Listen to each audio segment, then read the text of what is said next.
I'm Stuart, and we're here at the Triumph Factory Visitor Experience in Hinckley. Hinckley is where Triumph's headquarters is based. This is where we design all of our motorbikes. Now, what I want to talk to you about today is the new Tiger 900. Now, we've got two models here. On the left, we've got the Tiger 900 GT Pro, which is more road-focused, road-orientated. And on my right, this is the Tiger 900 Rally Pro, which is road and off-road orientated. Now, the heart of these bikes is the engine, and it's all new. So what we've done is introduce a whole new concept, which is the T-plane crank.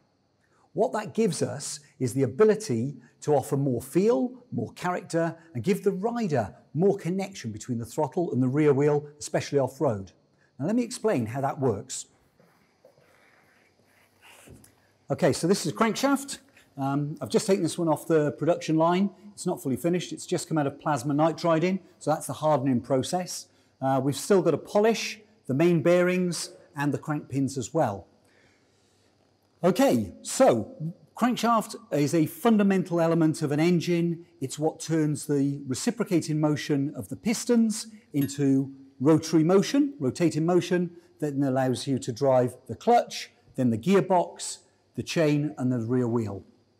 So, what we had before, we had 120 degree crank pin spacing on the crankshaft. So these are the crank pins, and they were spaced at 120 degree intervals. Now, because the engine is 4-stroke, it means that each cylinder fires once every other revolution. So you get a fire impulse every 240 degrees. Now, that's very smooth, very linear, fantastic engine, but we wanted more from that. We wanted more character, more feel, and a different power delivery to the rear tyre.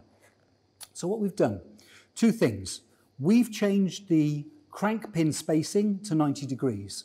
So that's number 1, number 2, and then number 3. Those are at 90 degrees. We've also changed the firing order to 1, 3, 2. So now, because it fires once every other revolution, number 1 fires, it rotates 180 degrees, and number 3 fires. Then it has to rotate a further 270 degrees before number 2 fires, and then 270 degrees again before number 1 fires. So that gives us 1 short gap and 2 long gaps between the fire impulses, which gives you a completely different feel to the engine. Now, what you can see on this animation is 2 crankshafts, and you can see the individual firing events. On the left-hand side, we've got the Tiger 800 crankshaft with a 120 degree crank and 240 degree firing interval.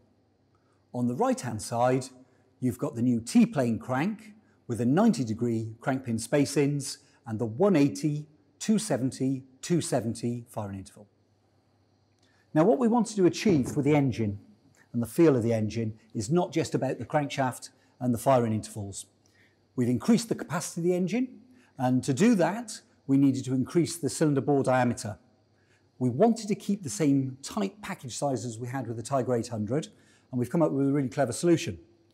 So what we've got here is the cylinder barrels, and originally these would have been 3 separate parts, 1 per cylinder, and we had 74mm pistons in the Tiger 800. Now, we wanted to go to 78mm pistons, and there just wasn't enough space to have 3 separate liners. So what we've done is cast them as one piece.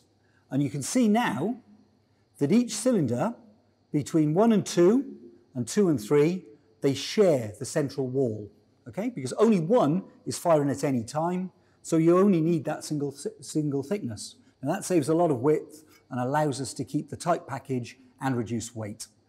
Now, this animation shows where the liner is in the engine, and the increasing capacity, along with the firing interval changes, an increase in crank inertia, and a more responsive tune, give this engine much more feel and character off-road, and overall an increasing torque of 10%.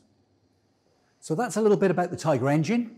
There's more online about the Tiger range and all of our bikes. Thank you very much for watching, and be safe.